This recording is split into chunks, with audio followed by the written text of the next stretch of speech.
militants in Iraq. Joining us now to discuss this crisis unfolding in Iraq right now is Pennsylvania Congressman Pat Meehan. Pat, thank you so much for being with us. You've been very busy, and share with us your role right now when it comes to U.S. security, which subcommittees you're on. Well, Chris, I serve in the Subcommittee of Homeland Security for Counterterrorism and Intelligence. So you've had a close eye on this, and when you hear that we may partner with Iran, one, that makes for strange bedfellows, and two, is it our last best resort instead of sending in a full-fledged presence there like we had over the past decade?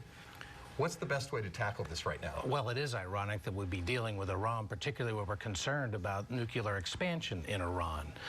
Whether, in fact, we turn to them as an ally in this is probably unlikely, but there is the reality, much like in Syria, they have an interest in containing the Sunni expansion, or so they may partner to some extent with Maliki in fighting the insurgents who are creeping in from Syria across and in right now to Iraq. So you talk about Nouri al-Maliki, who's been the leader now in Iraq since they had free elections.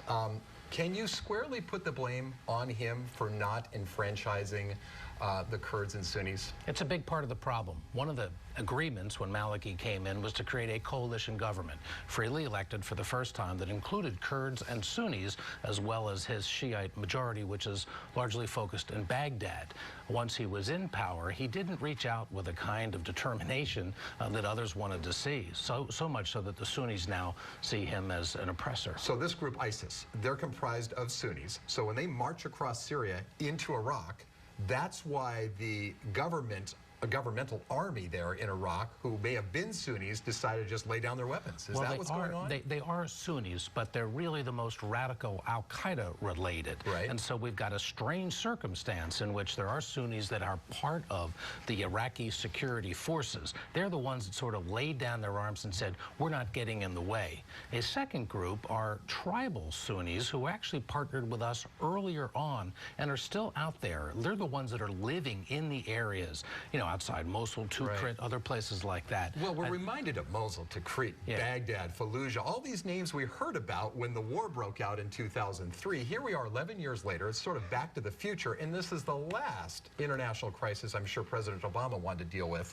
But he has to deal with it now. He's compelled to do something, it sounds like. Well, clearly the arguments were earlier there needed to be more of a role staying with intelligence and advisory capacities and other kinds of things to shore up against this kind of rapid expansion of some kind of an insurgent force, which has just moved so quickly onto the outskirts of Baghdad. Are you surprised at how fast it's moved? Yeah, I think a lot of people are, but of course nobody expected effectively the Iraqi forces to sort of lay down their arms and allow the movement so rapidly. This hasn't been a lot of intense fighting until just recently. And so that is a surprise then. In other words, have we removed most of the advisors from the area? It sounds like the intelligence wasn't so good on this one, and we didn't understand the climate. Yeah, there's a miss on the intelligence. People are asking why we didn't pick up on this earlier to see the transforming. You know, these barriers between Syria and Iraq are now meaningless.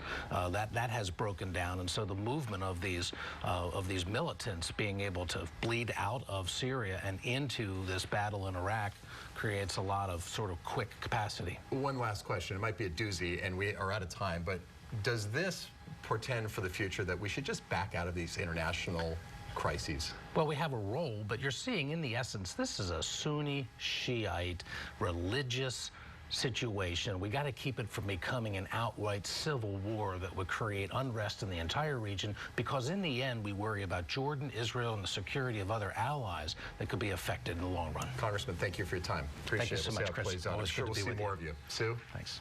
It's 7:37. Still ahead, the president's daughter lands her first job. How Malia